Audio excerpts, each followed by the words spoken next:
കൊല്ലൂന്ന് പറഞ്ഞ കൊല്ലും. നീ കേട്ടത് ശരിയാ. ഞങ്ങൾ രണ്ടാളും കുറച്ചു കാലം ഭാര്യയും ഭർത്താവുമായിട്ട് അഭിനയിക്കാൻ പോവാ. അഭിനയം പറഞ്ഞ ജീവിതം പോലെ തന്നെ. അതിന് കൊള്ളി വെക്കാൻ വന്ന ദോശ ചുടുന്ന പോലെ ചുടുഞ്ഞാൻ വല്ല അടുപ്പിലും ഇട്ട് കേട്ടോടി. പഴയ സ്വാതിയല്ല ഞാൻ.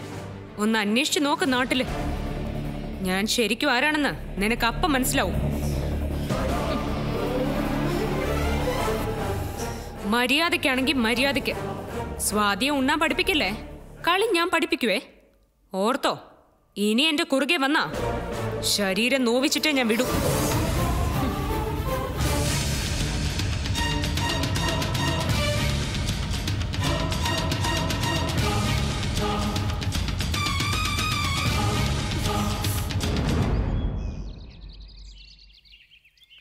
വഴക്കിനല്ല ഞാൻ വന്നത്. പക്ഷെ വഴക്കിട്ടേ അടങ്ങൂന്നാണെങ്കിൽ അതിനും തയ്യാറായിട്ടാ ഞാൻ വന്നിരിക്കുന്നത്. നിനക്ക് എന്താടി വേണ്ടത്? എനിക്ക് എന്റെ നീലിനെ വേണം. എനിക്ക് മാത്രമായിട്ട് വേണം.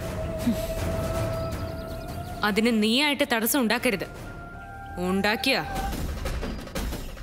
ഉണ്ടാക്കരുത്. നിന്റെ ഭർത്താവിനെ ഞാൻ എന്റെ കാറിന്റെ ഡിക്കിലിട്ടോണ്ട് നടക്കാണെന്ന് തോന്നുമല്ലോ നീ പറയുന്നത് കേട്ടാ. എടി, ഒരു ഭാര്യയുടെ ഏറ്റവും വലിയ ഗതികേട് എന്താണെന്നറിയോ നിനക്ക്? സ്വന്തം ഭർത്താവിനെ വിട്ടുതരണോന്നും പറഞ്ഞ് മറ്റൊരു പെണ്ണിന്റെ കാല് ചെന്ന് പിടിക്കാന്നുള്ളതാ. അത് ശരിയാ, അതൊരു ഗതികേട് തന്നെയാ. പ്രത്യേകിച്ച് നിന്നെ പോലുള്ള വൃത്തികെട്ട പെണ്ണുങ്ങള് ആണുങ്ങളെ പിടിക്കാൻ വലയും കൊണ്ട് നടക്കുമ്പോ. പക്ഷേ യാചിക്കാനല്ല ഞാൻ വന്നത്, അപേക്ഷിക്കാനും അല്ല, മുന്നറിയിപ്പ് തരാനാ. ഇപ്പൊ ഞാൻ വന്ന് നിന്നതുപോലെ എനിക്കും നീലിനുമിടയിൽ നീ വന്ന് നിൽക്കരുത്. അത് ഓർമ്മിപ്പിക്കാൻ. ഇത്രയും കാലം തൊഴുതു പറഞ്ഞ ഒരു സ്വാതിയെ നീ കണ്ടിട്ടുള്ളൂ. തൊഴുത അതേ കൈകൊണ്ട് കഴുത്തിന് പിടിക്കാനും ഈ സ്വാതിക്കറിയാം. അതിനുള്ള അവസരം നീയായിട്ടുണ്ടാക്കരുത്. നീ എന്താ കവലച്ചട്ടമ്പികളെ പോലെ എന്നെ ഭീഷണിപ്പെടുത്തുകയാണോ? ഈ തടിയുണ്ടെന്നുള്ള അഹങ്കാരമാണെങ്കിൽ അതങ്ങ് കയ്യിൽ വെച്ചാ മതി, എന്റെ അടുത്ത് എടുക്കണ്ട. തടി എന്റെ അഹങ്കാരം അല്ലടി, അഭിമാനമാ. അതിന് പല ഗുണങ്ങളും ഉണ്ട്. അതിലൊരെണ്ണം ഇപ്പൊ തന്നെ ഞാൻ കാണിച്ചു തരാം.